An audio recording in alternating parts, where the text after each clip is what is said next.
It's October 25th, 2015, Little Rock, Arkansas. A white 2003 Volkswagen Passat sits quietly in the corner of Chalamont Park's lot. Inside, a purse, makeup, keys, phone, everything its owner should have had with her. But the owner, 18-year-old Ebby Steppach, is nowhere to be found. Nearly 3 years later, her remains would be discovered just steps away from this very spot, hidden in darkness in a drainage pipe. And to this day, no one has been held accountable. That hope is all that keeps this case alive. Because every fact, every theory, every failure in this investigation leads to one chilling truth. Someone out there knows what happened to Ebby. This is not just another cold case. This is a story about family, faith, frustration, and a mystery that refuses to die. Who Ebby was. Before she was a headline, she was a heartbeat in a house that never felt quiet. Ebby Jane Steppach, 18, restless, funny in a way that disarmed people, the kind of girl who could talk to anyone. She loved pictures, not just taking them, catching them. The off-guard half-smile, the look between friends, the way light slides across a face right before sunset. If you scroll through her photos, you don't just see what happened, you feel who was there. She grew up in Little Rock, shifting schools her senior year, trying to build a version of herself that felt more honest and more independent. That word mattered to her, independent. Ebby wanted to earn her own spending money, make her own plans, decide her own future. She worked part-time, 2 different shifts in a week, clocking in, clocking out, learning the rhythm of responsibility, folding and refolding, sweeping floors, answering customers with a practiced smile that was only half an act. The other half was real. People liked talking to her. If you knew her even a little, you knew she wasn't small in spirit. She dreamed in specifics, cosmetology, the craft of making someone feel beautiful with her hands. Real estate, the thrill of walking through light-filled rooms and imagining a life there. That was Ebby. Ambitions that live where people live, close to faces, close to homes. Her family says the ocean was her reset button. Salt air on skin, wind in her hair. The kind of day where you come home with sand stuck in your shoes and you laugh because it means you actually lived a little. She wasn't only visual, she was verbal. Spanish rolled off her tongue and she worked at Turkish, a second, third way to greet the world, to show respect, to belong. Not a flex, a bridge. It made her magnetic in small ways. The barista who hears gracias, the neighbor whose eyes light up when you try a new word and get it almost right. That's a quiet superpower at 18. You make strangers feel seen. After school, she practiced looks on herself and on friends. Bronzer, liner, a dewy highlight blending into skin. Not vanity, but artistry. Cosmetology is geometry and light if you think about it. And Ebby did. She paid attention. She liked how confidence rises in a person once they recognize their own face again. That's a gift. It's also a spotlight. When you move through the world like that, a little bright, a little bold, eyes up, not down, you get noticed. Most of the time, it's kindness back. Sometimes it's not. We're not saying light causes darkness. We're saying light can be seen from further away. Visibility, independence, the new circles she was navigating at 18, those things can draw healthy attention and also people who test boundaries. Predators look for openings. They notice confidence because they want to crack it. None of that is on her. It's on them. At home, she was goofy and loyal. She could be stubborn in the way you are when you're trying on adulthood and it almost fits. She and her mom, Lori, were close, talk every day close. With her brother Trevor, the bond was its own language, eye rolls, inside jokes, the kind of love that doesn't need speeches. If she teased you, you were in. Picture her on a weekday. Last bell, a ride share or a drive across town, punch in for a shift, a quick hello to a regular, a note to a friend in the middle of the rush, then home to practice a makeup look she saw on YouTube, toggling between a Spanish phrase and a Turkish greeting on her phone. Text threads stack up. Plans shift. She says yes to one thing, no to another. This is 18. It's a fragile kind of freedom, but it's still freedom. And there's another truth. The more you participate in the world, the more the world participates back. At school, at work, at parties, in cars, on couches. Your face gets recognized, your laugh gets remembered, your kindness ripples out. People gravitate toward you, for good reasons, and sometimes for reasons they never say out loud. People loved Ebby because she gave energy away like it was renewable. She'd spot the quiet kid and find a way to fold them into the circle. She could talk across groups, athletes, artsy kids, the in-betweeners, because she didn't need a label to know where she belonged. She belonged where she was. This all paints a real person, not a case file. A teen with hobbies that made her visible, photography, makeup artistry, with languages that made her welcoming, with goals that kept her calendar busy, with part-time shifts that taught her reliability. It also paints the context, the places she moved through, the times of day she traveled, the edges where safety and risk sometimes sit closer than they should. To understand the weekend that follows, you have to understand this girl first. Her light, her drive, her hope that the future could be chosen, not predicted. Because whatever happened next didn't happen to a mystery. It happened to Ebby. Coming up, the last days before she vanished. The messages, the calls, the car in the lot, and a decision she made that some people may have wanted to silence. The last known day. Friday, October 23, 2015.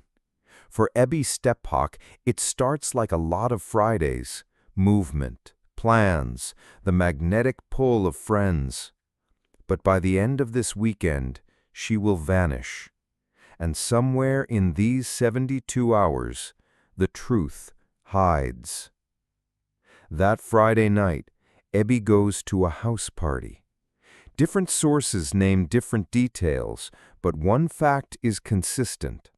She's in a space full of people her age, and some older, drinking, talking, pairing off into corners.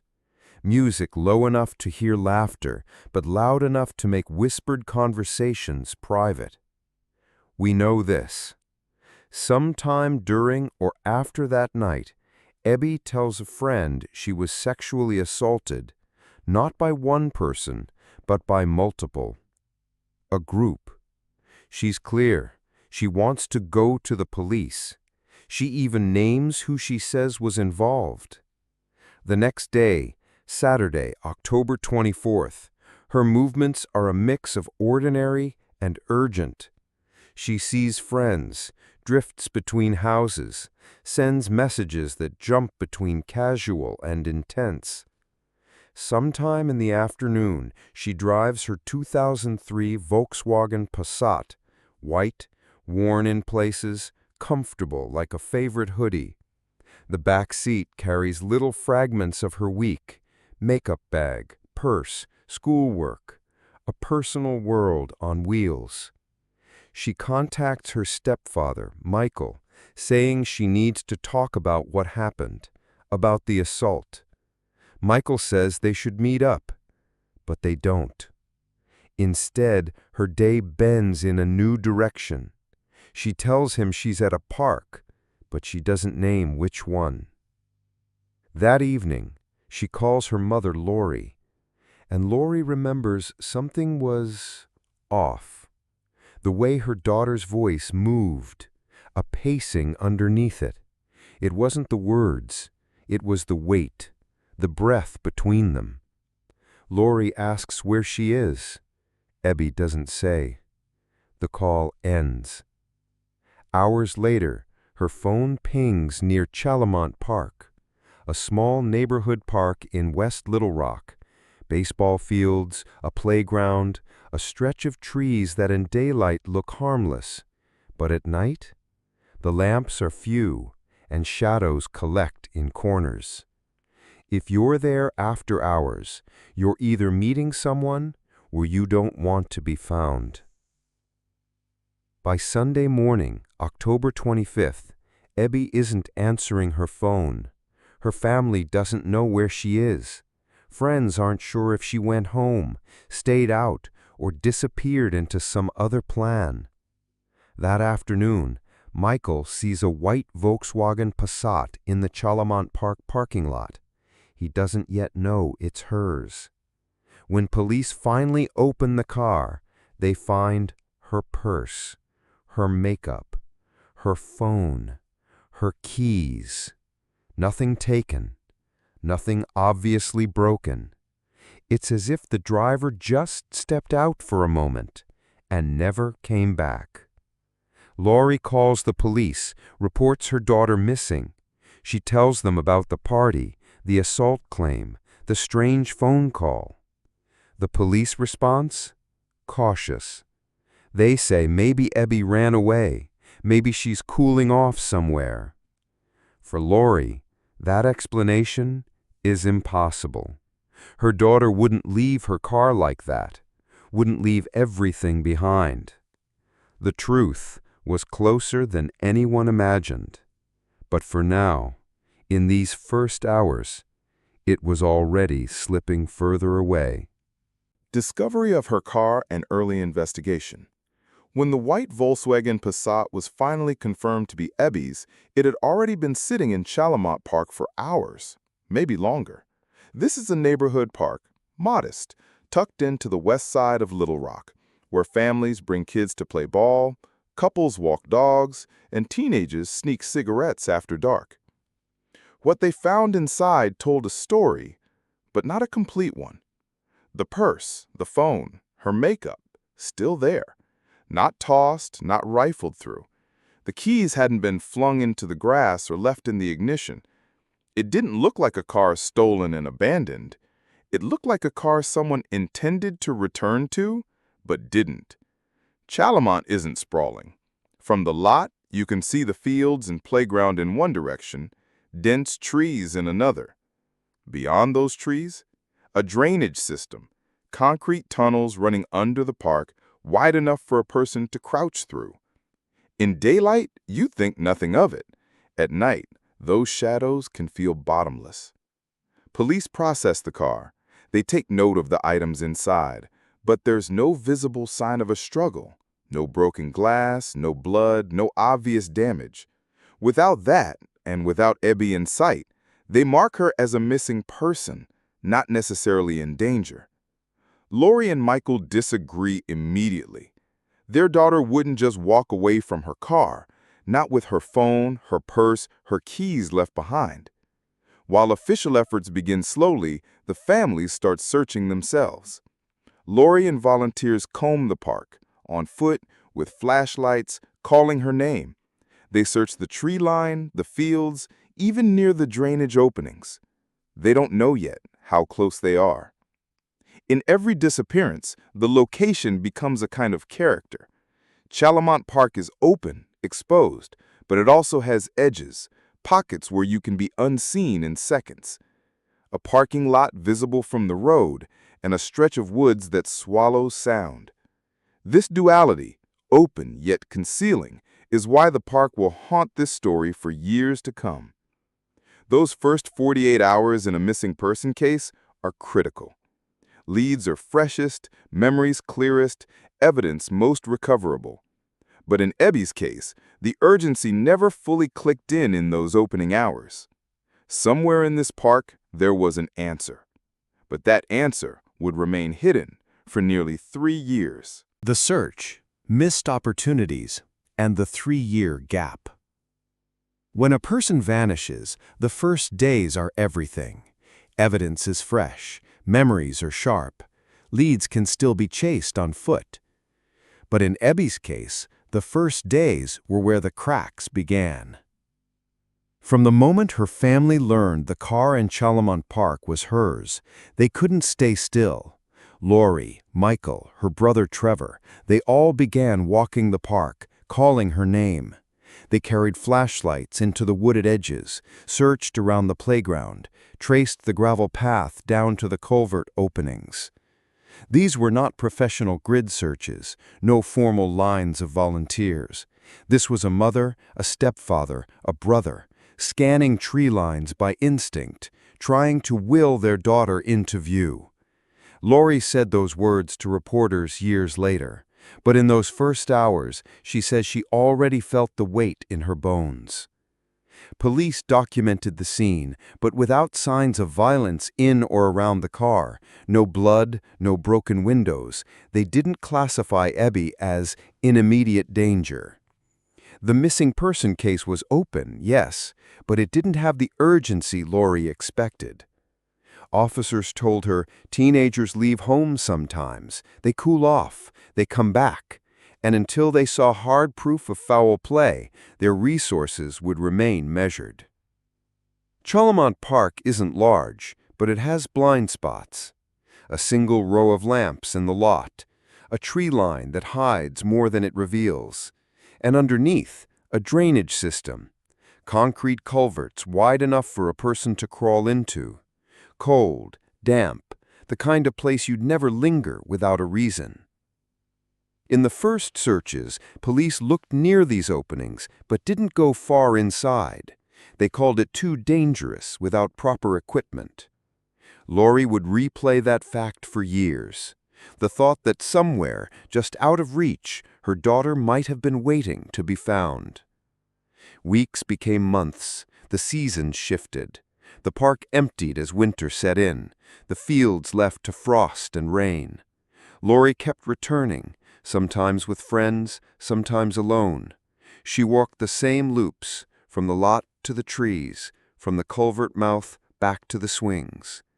Every trip carried the same hope and the same fear of what she might find.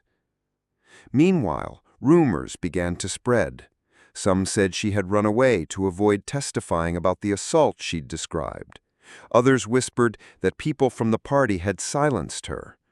There were claimed sightings in other cities, in other states. Each lead tugged at the family's hope, only to fray it when the truth came back empty. The search for Ebby didn't live in the park's tree line. It lived in living rooms, church halls, and anywhere people would gather. Her family organized fish fries, bake sales, car washes. They sold T-shirts and bracelets with her name. Community businesses donated supplies.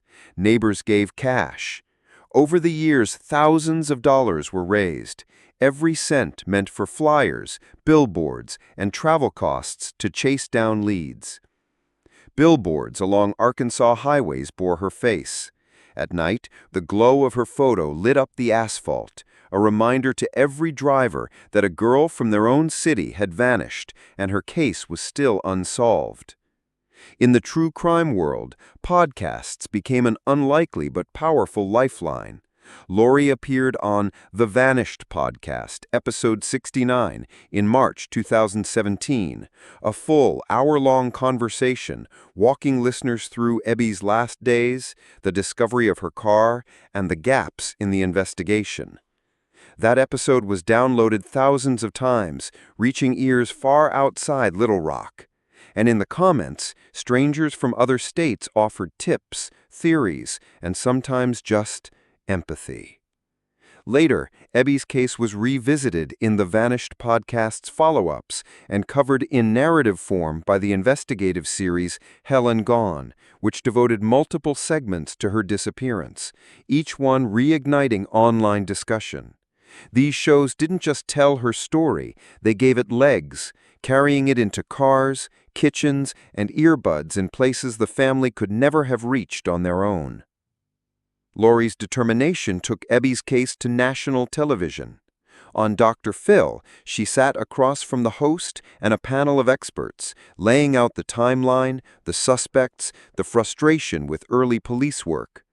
Millions of viewers saw her face, heard her voice, and learned Ebby's name in living rooms across the country. These appearances weren't just about broadcasting details, they were about shaking the tree, hoping that someone, somewhere, would hear their own memory reflected in her story and finally decide to speak. Every outlet, from local affiliates to national talk shows, became another open door, and the family walked through every single one, telling and retelling their story, because they knew in cold cases, silence can be as dangerous as the crime itself. For nearly 3 years, Chalamont Park held its secret. 60 feet from where her car had been found, the answer sat in silence. The grass grew, seasons turned, and people passed within steps of the truth without ever knowing it.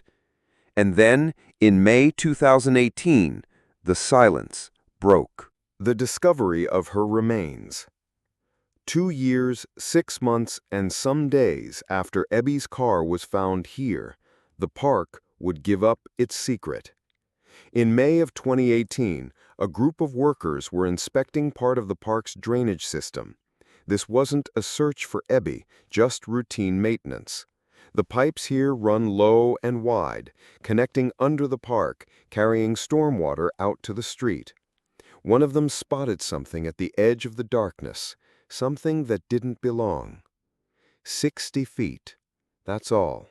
60 feet from where Ebby's white Passat had sat in 2015. A space so close, the family had walked past it dozens of times. So close, searchers had swept the grass above without ever looking down far enough. That's how Lori describes the moment the police told her. The pain was instant, physical. It folded her body in half. The drainage system had been mentioned in early searches. Officers looked near the openings, shone flashlights inside, but without proper gear or a specific lead, they never went deep. It wasn't just dark in there. It was dangerous, slick concrete, low oxygen, the possibility of collapse. Still, the proximity burned into Lori's mind. To her, it meant her daughter had been within reach the entire time.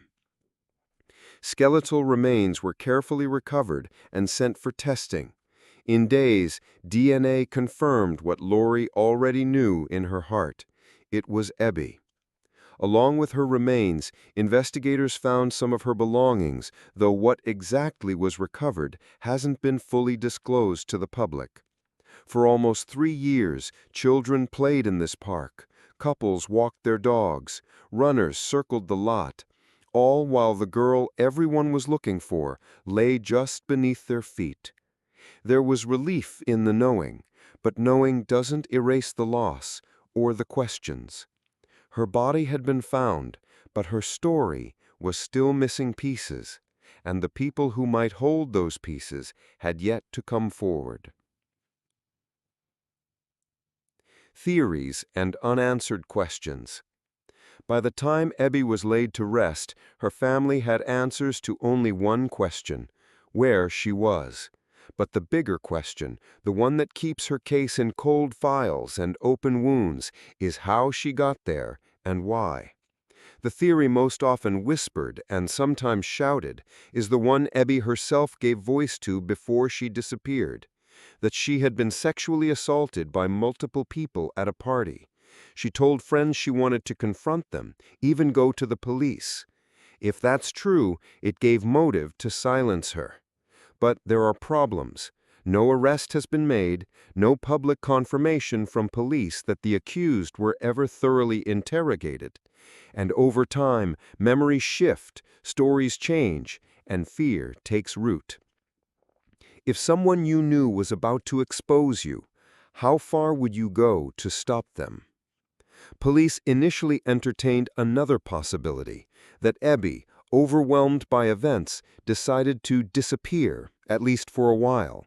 She had a car, she had friends in different parts of town. If she left voluntarily, she could have met someone she trusted, and things could have taken a dark turn. But there's a counterpoint. Why leave her phone, purse, and keys? These aren't the choices of someone planning to hide for long. Some officials have quietly suggested suicide.